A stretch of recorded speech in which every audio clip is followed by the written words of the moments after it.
مريت كم أفعون كده صيبها كان كتقف حدا حسب كنا مريت كح قبل خلونا شاطئات ولا قطعة كوها باين عدن كترزاي أو دا تمهل لفت دبري زبان دامو أو تمهلي لن ما يوقع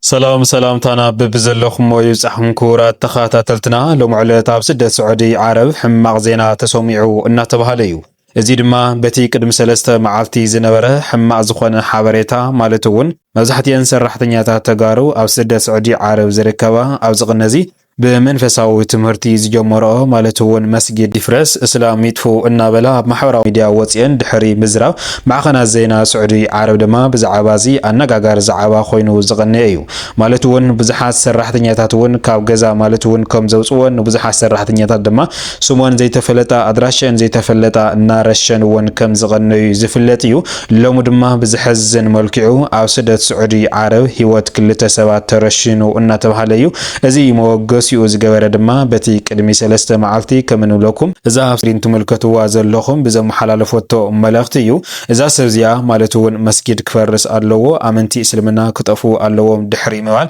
معخنا زينا سعودي عرب دما بزعبازي ادهيون ان تزرارولو زغانين بزحات سبات دما ان اسرو كم زغنيو زفلتيو مبارك سلومي فيلي بزباله ملكعو هيوت كل تسوات ترشنن لعلي حامسان كل تندقي انستيو صرحتنيا ناي غزاز نبره اب سد سعودي عرب دما تطريزن او ايثيوبيا تمليسن ان تبهالاين زلوا مالتي كورا سمعتنا እዚ ግፍዕዚ ዝበጽሐን ዘሎ መውዛሕቲ እንት ተጋሩ ከም ዝኾነ እዩ እናተነገረ ዘሎ እዘን ልዕሊ 50 ተጠሪዘን ናብ ኢትዮጵያ ኣትወን ዘለዋ ድማ ክልተ ሬሳውን ናይ ዕርኽተን ሒዘን መጽን እናተባሃለ ዘሎ ኩራ ሰማዕትና ብጣዕሚ እዩ ዝሕዝን ብዛዕባ እታ ማሕበራዊ ሚድያ ወጽያ መስጊድ ይፍረስ እናበለስ ዝነበረት ድማ ሞይታ ተሓኒቃ ዝብል ሓበሬታታት ወነይሩ ብዛዕባ እዛ ሰብ ዚኣኸ ኣብ ምንታይ ኩነታት ኣላ ብሂወት ኣላ ዶ የላ ንዝብል ዝርዝር ሓበሬትኡ ናባኹም ክነብል ኢና بتوساخي اتنا ኢትዮጵያ ሞጽ ዘሎ ክልተ ሬሳ ማለት ወን ቀድሚ ሓደ መዓልቲ ዝተረሸና ደቂ ኣንስትዮ በቲ ዝነበረ ኣብ ሃይማኖት ጻቕቲ ዝገበረ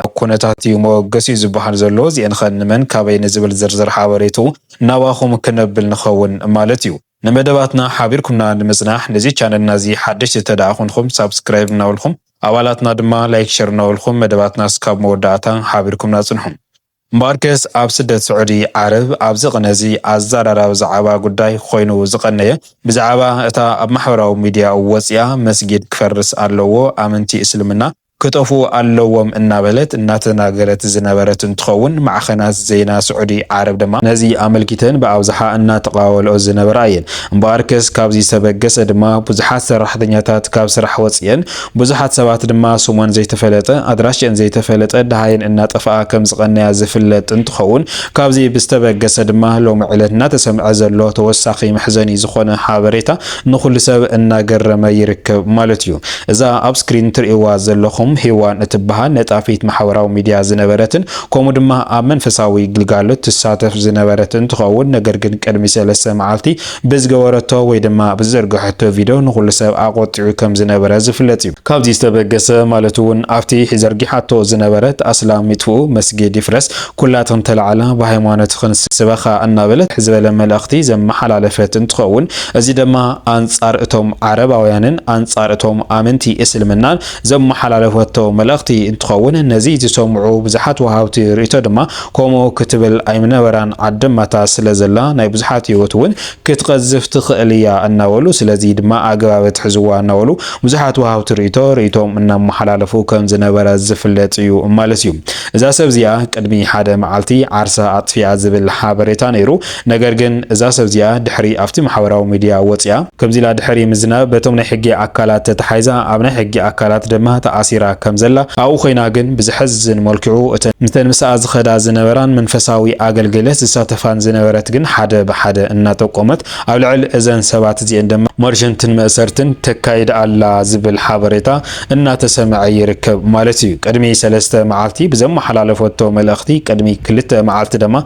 مساعد زنبرا عرختا متعابيتان مسارتان زخنا كم سرشنا النات فلتنيرو لو مدما فلي بزبل ملكعو أب سدة عرب زنبران بزح زبل عامتات الناس رح زنبرا محاجتا لومي كلته سبات ترشنن النات وحليو مباركس إذن ترشنا كلته سبات دما رئيس أنون ناو إثيوبيا خمس يو النات وحلا ዝርዝር ሓበሬታ እናተነገረ ይርከብ ማለት እዩ ክቡራት ሰማዕትና ካብዚ ብተወሳኺ ድማ ናይ 52 ሰራሕተኛታት ናይ ገዛ ዝነበራ ኣብ ስደት ስዑዲ ዓረብ መብዛሕትአን ድማ ተጋሩ ካብዚ ዘይምስምዕማዕ ሃይማኖት ዝተበገሰ ተጠሪዘን ናብ ኢትዮጵያ ንኽምለሳ እናተባሃለ እዩ ዘሎ እምበኣር ከስ እቲ ኣስከሬን ወይ ድማ ለብዚ ቅነዚ ዝተረሸና እውን ምስኣተን ክሰድዎ እዮም እናተባሃለ እዩ ዘሎ ማለት እዩ ክቡራት ሰማዕትና ብጣዕሚ እዩ ዝሕዝን ካብዚ ተበጊሱ እምበኣር ከስ ብዙሓት ኤምባሲ ዝርከቡ ብዙሓት ሰራሕተኛታትን መስርሒ ኣካላትን በዚ ንዓብይ ዝተለዓለ ናይ ብዙሓት ህይወት እናባላሸየ ከም ዘሎ ዝተረድኡ እንትኾኑ ነዚ ድማ ማለት እውን እስካብ ዝዓለት እዚኣ ነቶም ሰራሕተኛታት ዝበፅሖን ዘሎ ግፍዒ ጠጠው ከብልዎ ብዘይምኽኣሎም ድማ ብዙሓት ሰባት ወቀስኦም እናቕረቡ ይርከቡ ማለት እዩ ክቡራት ሰማዕትና እዛ ማሕበራዊ ሚድያ ወፅያ ከምዚ ኢላ ክትዛረብ ዝነበረት ሰብ ግን ቅድሚ ሓደ መዓልቲ ሞይታ ዝብል ሓበሬታ ነይሩ ነገር ግን ብህይወት ኣላ ኣብቲ ቤት ማእሰርቲ ኮይና ግን ናይ ብዙሓት ህይወት እናለከፈትን ናይ ብዙሓት ህይወት እናተመላለትን ብዙሓት ሰባት ድማ እናጠቆመት እናረሸነትን ከም ዘላ እዩ ሓበሬታታት እናተሰምዐ ዝርከብ ዘሎ ማለት እዩ ክቡራት ሰማዕትና እዛ ሰብ እዚኣ ከምኡ ክትብል ኣይምነበራን ኣብ ስደት ስዑዲ ዓረብ ሃይማኖት ተንኪፍካ ኣይኮነን ካሊእ ነገር ምንም ከይገበርካ እውን በዘብፅሑካ ኩነታት ኣሎ ማለት እዩ ስለዚ ከምኡ ኢላ ክትዛረብ ከላ ህይወታን ህይወት ቤተሰባን ከምኡ ድማ እተን ንዕርኽታ እውን ክትሓልየለን ነይራ ማለት እዩ ነገር ግን ድሕሪ እዛ ሰብ እዚኣ ኣብ ማሕበራዊ ሚድያ ከምኡ ኢላ ድሕሪ ምዝራብ ግን ኣብ ብዙሓት ስደተኛታት ስዑዲ ዓረብ ዝኾነ ሕማቅ ዝኾነ ስጉምቲ እናተወሰደለን እዩ ዘሎ ከም እንብለኩም ሎሚ ድማ ልዕሊ 52 ተጠሪዘን ናብ ኢትዮጵያ ከኣትዋ እውን እናተባህላ እየን ዘለዋ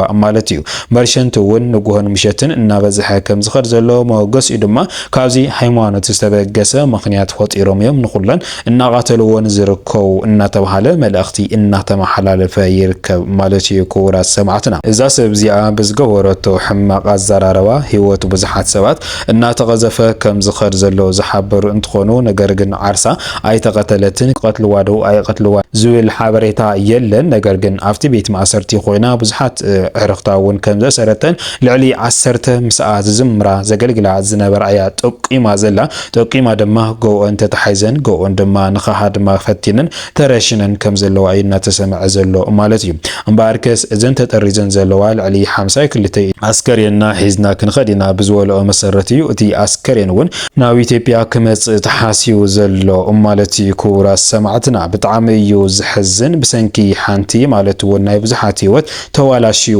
ይርከብ በቲ ዝረኸብናዮ ሓበሬታ ህይወት ክልተ ሰብ ተረሽነን እዚአን ድማ ሬስአን ናብ ኢትዮጵያ ከኣቱ ዝበሃል ዘሎ ሱም ዝርዝረን እስካብ ዝዓለት እዚኣ ኣይተገለፀን ነገር ግን ኣብ ዝተፈላለየ ማሕበራዊ ሚድያ ብዛዕባ እዚ ኣዘራረብ ዛዕባ ጉዳይ እዩ ኮይኑ ዝርከብ ማለት እዩ ክቡራት ሰማዕትና እምበኣር ከስ ሎሚ ዝበልናዮም ዝርዝር ሓበሬታና እዚኦም ይመስሉ ነይሮም እስካብ መወዳእታ ሓቢርኩምና ፀናሕኩም ካብ ልቢ እናመስገና ኣብ ዝቕፅል መደባትና እስካብ ንራኸብ ሰላም ሰላምታ ይንዓኹም ሰሰናይ